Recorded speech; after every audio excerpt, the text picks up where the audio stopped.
Hali ya nipe nikupe imezuka kufuatia fununu ya kuwalipa kitita cha shilingi bilioni 2 mabwenyenye walionyakua ardhi katika msitu wa Mau na wanaotarajiwa kufurushwa hivi karibuni. Bodi ya ushauri ya tume ya kupambana na ufisadi nchini imeelezea kughadhabishwa kwake na ripoti kwamba serikali inapanga kutumia kitita hicho katika shughuli ya kukomboa ardhi hiyo kuanzia Januari mwaka ujao. Mwanachama wa bodi hiyo Bill Okero amekashifu hatua ya serikali akisema kwamba ni pigo kubwa kwa juhudi za kukabiliana na ufisadi nchini, kama anavyotuarifu Duncan Haemba.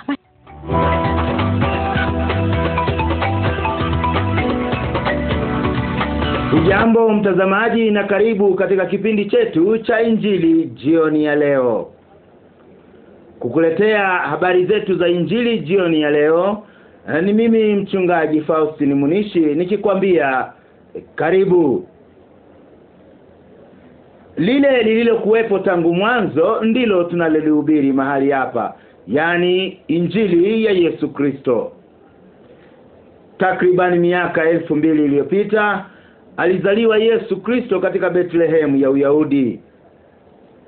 Herode aliyekuwa mfalme wakati huo alitafuta habari za wapi amezaliwa Yesu, akidai anataka kumtolea zawadi, uvumba na manemane, lakini kumbe lengo kubwa lilikuwa alitaka kumwangamiza Yesu.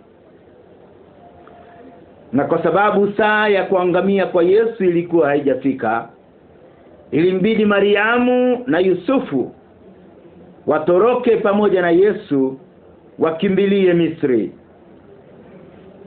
Na wakiwa huko Misri, malaika wa Mungu aliwatokea akawaambia warudi, wasiogope kurudi, kwa sababu walioitafuta roho ya mtoto wamekufa.